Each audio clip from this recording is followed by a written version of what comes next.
You're done. It's almost midnight, you've been studying for hours, and your brain is completely fried. Tomorrow is the biggest exam of your year, the one that counts, the one everyone's been dreading. You close your notebook, stretch your arms, and reach into your school bag to grab your water bottle. And then your hand touches something, a paper, a stapled set of papers. You pull it out. Your heart stops. It's the exam. The actual exam. Tomorrow's exam. Every question. Every answer blank. Right there in your hands. You don't even know how it got there. You think back through the day you were helping your teacher carry papers to the staff room after class. It must have slipped in with your own notes by accident. No one saw, no one knows. It's just you, alone in your room, at midnight, holding the one thing every student dreams of finding. So here's the question. What do you do? Because right now, your brain is already doing the math. You could memorize the questions tonight. Walk in tomorrow completely prepared. No one would ever know. Your grades have been slipping. Your parents have been on your case. This one exam could change everything. But something doesn't feel right. Something in your stomach is twisting. You sit there for a few minutes going back and forth in your own head. Then you do what you always do when you can't make a decision alone. You call your best friend. He picks up on the second ring. You explain everything, the paper, the staff room, the fact that no one knows. There's a pause. Then he says, "Just use it." Bro, are you serious? This is a once-in-a-lifetime thing. Just read the questions, revise those topics tonight, and don't tell anyone. Easy. He even offers to come online and study with you. He says you'd be crazy to throw this away. He says everyone would do the same thing.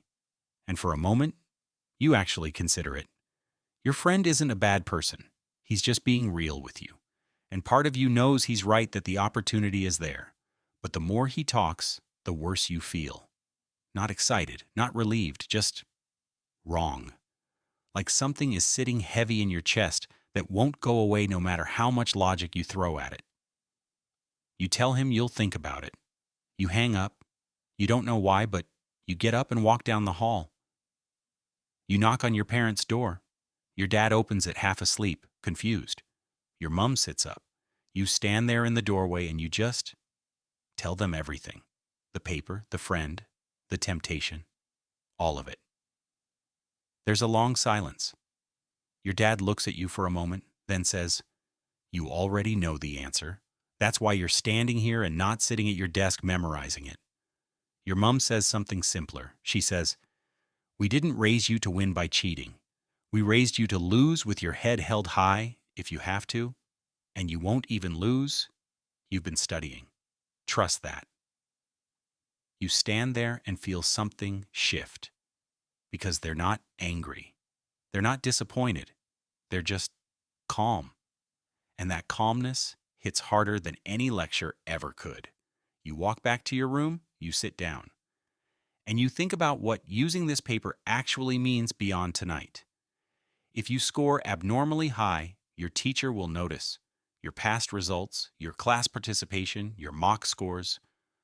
None of them line up with a sudden perfect performance. Teachers aren't blind.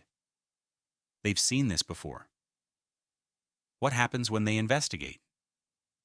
What happens when they trace it back to you? The student who was in that staff room that afternoon, one bad decision. And suddenly you're not a student who failed an exam. You're a student who cheated, expelled, record destroyed. That follows you for life. You pick up your phone, you open your messages, you find your teacher's number, the one they gave the class for emergencies. Your thumb hovers over the screen, and you type, "Sir, I think I accidentally picked up something from the staff room today. I found it in my bag just now. I haven't read it. What should I do?"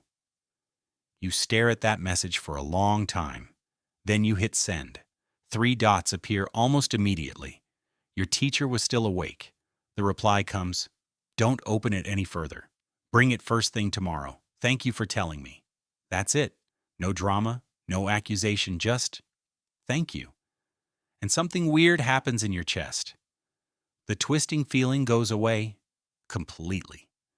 You put the paper face down on your desk, pick up your notes, and study the honest way for the next 2 hours. The next morning, you hand the paper over before the exam starts. Your teacher looks at you for a moment, really looks at you, and says, "You made the right call." You walk into that exam hall and sit down. The paper goes face down on your desk. The clock starts. You turn it over. You don't know every answer. Some questions are hard. One section catches you off guard, but you work through it. You write everything you know. You leave nothing blank. And when the bell rings and you put your pen down, you feel something you wouldn't have felt if you'd cheated.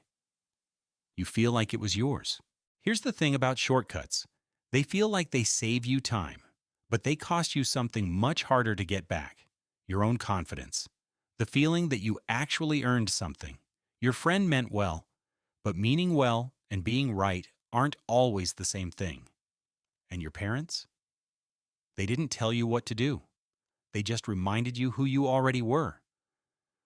The student in this story didn't get a perfect score that day, but they walked out of that exam knowing exactly who they are. And honestly, that's worth more than any grade. Hey there!